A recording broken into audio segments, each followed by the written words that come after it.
reviewing Global Agenda, even though it looks like a pretty standard third-person multiplayer deathmatch game, isn't really as easy as it sounds, because at the core game, it's just what I said it was. It's also an MMO in certain ways, and you have to subscribe to it to get all the features in it. But let's just start out with mentioning the core game. So the core of the game, more or less, is made out of death matches. You create a character just like you would in any other MMO. You level up by finishing PvP matches. And, well, that's more or less what you get. There's also a PvE mode in Global Agenda, where you team up with 3 other players and face off against armies of robots until you end up at a boss.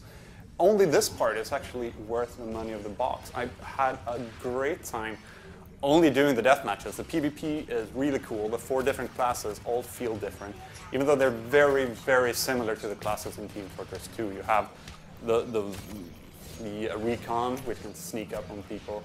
You have the assault, which is more or less the heavy weapons, big armor type kind of character. You have the medic that heals, and you have the robotics that puts out turrets, medical stations, and stuff like that. Kind of like you can, if you've played Team Fortress 2, you probably are seeing the similarities with some of the classes of that game. But the interesting part of Global Agenda is really the so-called Conquest mode. And this is where the subscription comes in. If you want access to Conquest, you have to pay about $10 a month, which is, well, I leave that up to you if it's worth it or not, because I really haven't had that much time to play around with it. Because you need to be rather high level to be able to compete. So even though the agency, which are what the guilds are called in Global Agenda, even though the agency I'm in does take part in Conquest, but the Conquest mode is set on a world map, typical hex grid world map, where different agencies compete against each other and conquer, as the name implies, various parts of the hex grid map.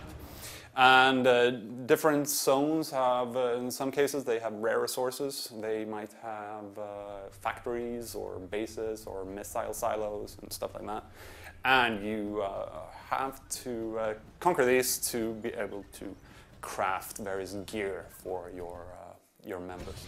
And you can kind of see where the MMO part comes in here. I really like the Conquest struggle if you just look at it from the outside like I've done, because it's very hectic, it's very hardcore. Various parts of the map open up during various times of the day in order for everybody around the world to stay competitive. But you can see that people are just sitting there waiting for a new part of the map to open up. They're there instantly. You have to have people online to attack, and you of course have to have people online to defend, because, well, sooner or later you might be completely outnumbered and you'll have to do tactical choices like what grids to let fall into enemy hands, or which grids you really have to defend.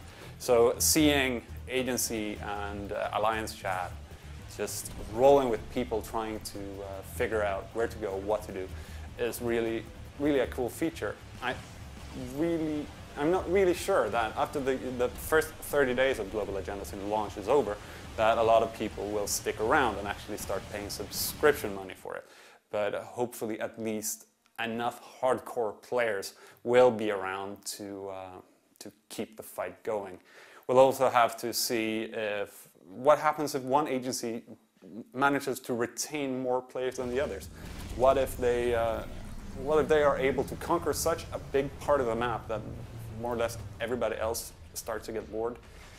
That's a big question mark there as well. Hopefully Hi-Res Studios have a couple of tricks up their sleeves, because it could become reality. Even though we haven't seen it in games like EVE Online, where people are also able to conquer parts of the map.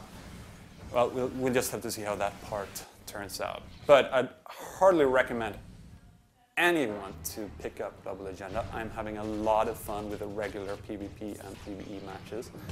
It's an easy game to pick up. It's an easy game to just, you do a match and then you just do another, and then you're just gonna do one more before you go to bed, and then you stay up way too late and your editor screams at you in the morning. That's kind of where I've been a couple of nights. But